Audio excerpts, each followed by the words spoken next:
Olá, galerinha do mal, aqui é a HK Gil. Gosta do meu conteúdo e quer conhecer uma galera legal? Então vem pro Discord da Horda, é um espaço adulto e respeitoso pra fazer amizades e ser você mesmo. As informações estão na descrição. Agora bora pro vídeo! Antes de começar, é importante avisar que esse vídeo vai falar diretamente sobre depressão, sofrimento emocional e isolamento em momentos de crise.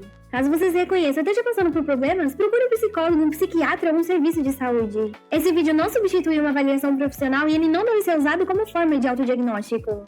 Depressão é coisa séria, não é frescura, fraqueza, preguiça ou falta de gratidão e precisa ser tratada com respeito, cuidado e acompanhamento adequado. O diagnóstico é clínico e ele deve ser realizado por um profissional de saúde após uma avaliação completa.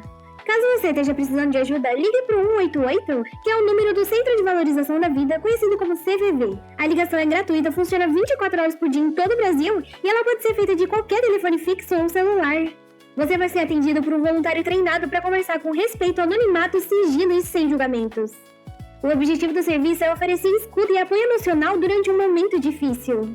O 188 não substitui terapia, consulta médica ou atendimento de emergência. Caso exista algum risco imediato, liga para o SAMU no número 192 ou procure um UPA, um pronto-socorro ou um hospital por perto. A depressão não é uma tristeza comum que desaparece depois de alguns dias. É uma doença mental grave capaz de alterar o humor, a energia, a concentração, sono, os relacionamentos e até a maneira como a pessoa enxerga a si mesma e o próprio futuro. O Ministério da Saúde informa que a prevalência da depressão ao longo da vida no Brasil está em torno de 15,5%, o que mostra que a gente está falando de um problema que atinge milhões de brasileiros e que nos quadros mais graves pode colocar a própria vida em risco. Por isso, ela nunca deve ser reduzida a frases como pensa positivo, saia de casa, você precisa reagir. Uma das características mais perigosas da depressão é que ela pode empurrar a pessoa para o isolamento justamente quando ela precisa mais de contato humano. A falta de energia faz com que uma mensagem fique sem resposta e depois surge a culpa por não ter respondido, e isso torna ainda mais difícil retomar a conversa. A pessoa recusa convites porque acredita que está sendo um peso para os outros, ela se afasta das atividades que gostava e ela começa a interpretar o próprio isolamento como prova de que ninguém sente sua falta.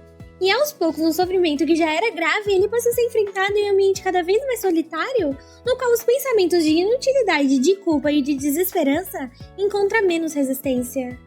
E é por isso que a rede de apoio ocupa uma posição tão importante no enfrentamento da depressão. Ela não substitui terapia, acompanhamento psiquiátrico ou os medicamentos quando eles são necessários, mas pode ser o pilar que mantém a pessoa conectada à vida e que permite que os outros tratamentos continuem existindo.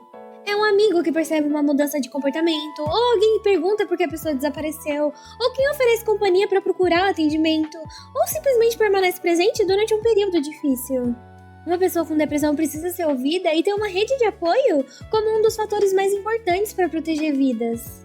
A Organização Mundial de Saúde, a OMS, também passou a tratar a conexão social como uma questão de saúde pública. Segundo ela, entre 17% e 21% das pessoas de 13 a 29 anos relatam solidão com as maiores taxas entre os adolescentes. A organização ainda afirma que as pessoas solitárias apresentam aproximadamente o dobro da probabilidade de desenvolver depressão, e ela relaciona a solidão à ansiedade, pensamentos e atos negativos sobre si mesmo. E esses dados deixam uma conclusão objetiva. Para alguém psicologicamente vulnerável, ter um grupo, uma rotina social e pessoas que percebam sua ausência não é um detalhe superficial. Pode ser uma parte importante da sua proteção emocional.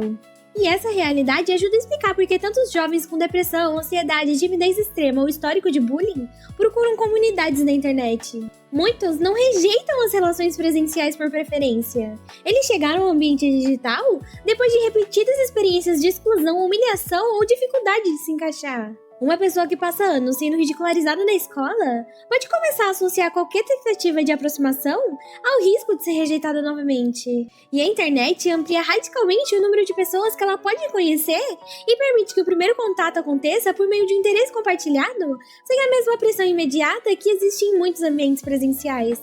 Alguém que nunca encontrou na própria cidade pessoas interessadas no mesmo jogo pode encontrar uma comunidade inteira em poucos minutos. Artistas podem encontrar outros artistas, jogadores podem encontrar grupos fixos, fãs de anime encontram pessoas com quem querem conversar sobre anime, os músicos encontram colaboradores e pessoas tímidas podem começar participando só pelo texto. O interesse em comum, ele funciona como uma ponte. Mas com o tempo, as conversas sobre jogos, desenhos ou músicas se transformam em convivência, confiança e amizade. A rede de apoio não precisa nascer como um grupo dedicado à saúde mental. Muitas vezes ela surge naturalmente entre pessoas que se encontram todos os dias e começam a se importar umas com as outras. O Discord ele é especialmente confortável para esse tipo de relação, porque ele não funciona só como uma vitrine pública de postagens, curtidas e seguidores. Ele é organizado em servidores relativamente estáveis, com canais permanentes, conversas por texto, chamadas de voz, de vídeo e grupo, e que podem manter uma rotina por meses ou até anos. Segundo a informação da própria plataforma produzida pela ANPD, mais de 90 milhões de amigos e comunidades conversam diariamente por texto, por voz e vídeo no Discord. E essa estrutura permite que pessoas participem sem precisar transformar a própria vida em conteúdo ou disputar atenção em grandes linhas do tempo pública. Em uma comunidade desse tipo, alguém pode entrar em uma chamada, jogar, acompanhar uma transmissão, conversar enquanto faz outra coisa, ou simplesmente permanecer em silêncio ouvindo os amigos.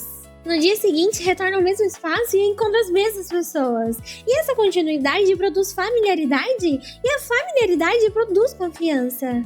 E depois de algum tempo, os membros aprendem os horários uns dos outros e reconhecem mudanças no tom de voz e também percebem quando uma presença constante simplesmente desaparece. E essa estabilidade é justamente o que diferencia uma comunidade real de uma sequência aleatória de interações com desconhecidos. A amizade construída pela internet não deixa de ser real porque depende de uma tela.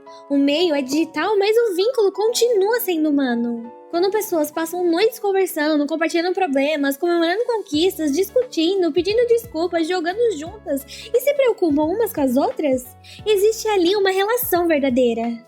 Para alguém que sofreu bullying durante o dia inteiro, entrar à noite em um servidor e ser recebido por pessoas que notam a sua chegada pode representar uma diferença emocional enorme. E quem sempre teve amigos presenciais talvez veja só como um aplicativo. Mas quem passou anos se sentindo indesejado pode enxergar ali o primeiro lugar que a sua presença é esperada. E é dentro desse contexto que as ações recentes do governo brasileiro precisam ser analisadas. Em 12 de agosto de 2026, a Agência Nacional de Proteção de Dados determinou a suspensão da função Go Live e de recursos de transmissão de tela do Discord no Brasil. Os crimes investigados são graves e seus responsáveis precisam ser identificados, julgados e punidos. Mas reconhecer a gravidade de um crime não obriga a aceitar qualquer resposta do Estado. Uma sociedade livre se baseia em responsabilidade individual. Quem comete uma violência deve responder por ela, enquanto pessoas inocentes mantêm seus direitos. Quando o governo utiliza a conduta de criminosos como justificativa para restringir a comunicação de milhões de usuários que não fizeram nada, é abandonada a responsabilidade individual e é adotada uma forma de punição coletiva. O Estado ele possui instrumentos para investigar crimes concretos, preservar provas, identificar suspeito, cumprir decisões judiciais, proteger vítimas e responsabilizar autores. O que ele não deveria possuir é uma autorização aberta para decidir quais plataformas toda a população pode usar e quais recursos pessoas inocentes podem acessar ou em quais comunidades cidadãos adultos podem se reunir. A existência de criminosos em um serviço de comunicação não transforma todos seus usuários em suspeitos, assim como um crime cometido por telefone não justificaria retirar o serviço telefônico do país. A tecnologia utilizada durante um crime pode ser parte da investigação, mas ela não deve ser tratada automaticamente como autora do crime. Bloquear ou tirar funções de uma plataforma inteira também não vai eliminar as pessoas mal intencionadas.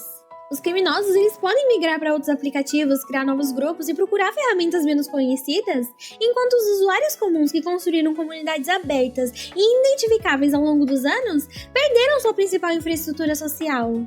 E o resultado pode ser o oposto do anunciado. Os culpados se dispersam e continuam agindo, enquanto pessoas inocentes arcam imediatamente com a restrição. Uma política que afeta milhões de cidadãos não pode ser considerada eficiente só porque demonstra força ou porque produz a sensação de que alguma providência foi tomada.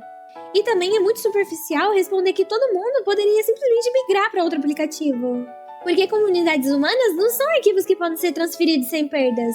Nem todos possuem contato particular de cada membro, nem todo mundo vai conseguir entrar no novo grupo e nem todas as pessoas vão se adaptar facilmente a outra plataforma. Servidores grandes podem se fragmentar, grupos menores podem desaparecer e pessoas socialmente vulneráveis podem perder contatos justamente por terem dificuldade para reconstruir relações. Para quem possui uma vida social ampla fora da internet, Isso pode ser só um inconveniente, mas para quem depende daquela comunidade como principal círculo de convivência, pode representar um rompimento profundo. E é nesse ponto que a ameaça de liberdade se encontra diretamente com o problema da saúde mental.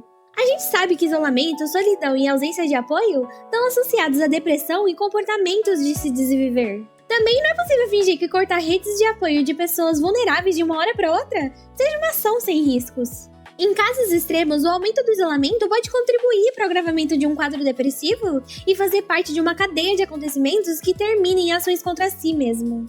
E essa possibilidade indireta é compatível com as evidências que mostram sobre solidão, apoio social e risco de se desviver.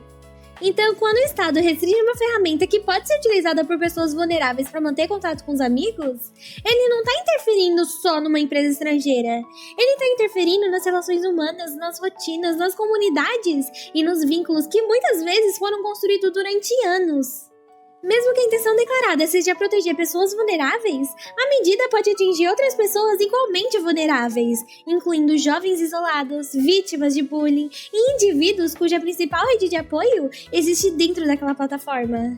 E uma política pública não se torna automaticamente correta porque utiliza uma finalidade moralmente nobre como justificativa. Uma defesa coerente da liberdade parte de princípios claros: governo limitado, responsabilidade individual, devido processo e rejeição à punição coletiva. Adultos inocentes não devem precisar da autorização de uma agência estatal para conversar, jogar ou formar comunidades. O governo não concede a liberdade de associação como um favor administrativo que pode ser retirado quando considerar conveniente. Sua função legítima é agir contra quem viola direitos concretos e não transformar toda a população em alvo preventivo de restrições por causa da conduta de uma minoria criminosa.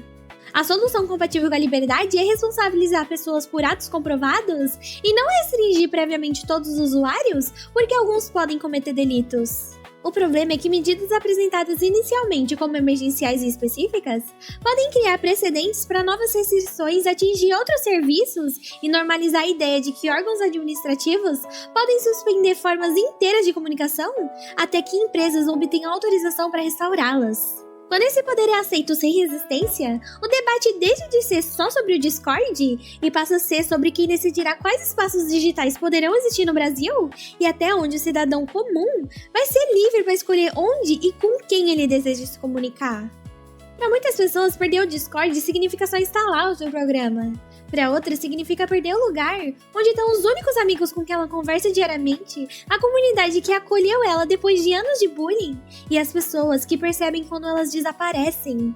E diante do que a gente sabe sobre depressão, solidão e apoio social, tratar essa consequência como irrelevante seria irresponsável. O governo não deve ter o poder de romper esses vínculos em nome de uma segurança abstrata, especialmente quando possui meios para perseguir os verdadeiros criminosos sem limitar a liberdade de toda a população. Defender o Discord nesse contexto não significa defender uma empresa acima de qualquer crítica. Significa defender o direito das pessoas de construir comunidades sem interferência estatal, manter amizades sem autorização política e utilizar livremente ferramentas de comunicação enquanto não estiverem cometendo crimes. No fim, significa afirmar que a liberdade dos inocentes não pode ser oferecida como sacrifício simbólico sempre que o Estado deseja demonstrar que está fazendo alguma coisa. A depressão é séria, o isolamento é perigoso e as redes de apoio podem proteger vidas. Se o objetivo declarado do governo é proteger pessoas vulneráveis, ele não pode ignorar aquelas que encontraram justamente no Discord uma forma de escapar da solidão. Punir criminosos é justiça, agora restringir milhões de inocentes é abuso de poder. Uma sociedade verdadeiramente livre deve saber distinguir as duas coisas antes que, em nome da proteção, o Estado destrua comunidades que talvez esteja ajudando alguém a continuar vivo. Se você gostou do vídeo, deixa o like, aperta o botão de hype e compartilha com alguém que precisa ouvir isso. Se inscreve no canal e ativa o sininho para não perder os próximos vídeos. E se eu não te fiz pensar, pelo menos te irritei. Olá, galerinha! Deixa eu dar um recadinho bem rapidinho mesmo, que eu juro que eu não vou atrapalhar muito. Eu tô muito animada porque eu consegui montar minha lojinha de camisetas. Pra quem quiser dar uma olhadinha, tem camisetas, moletons, canecas, posters, bonés e várias estampas exclusivas, lindas e rotativas do universo Kaiju aqui do canal. Então tá sempre aparecendo coisa nova por lá. Dá uma olhadinha, tá? O link tá na descrição. Seja um Kaiju monstruosamente estiloso.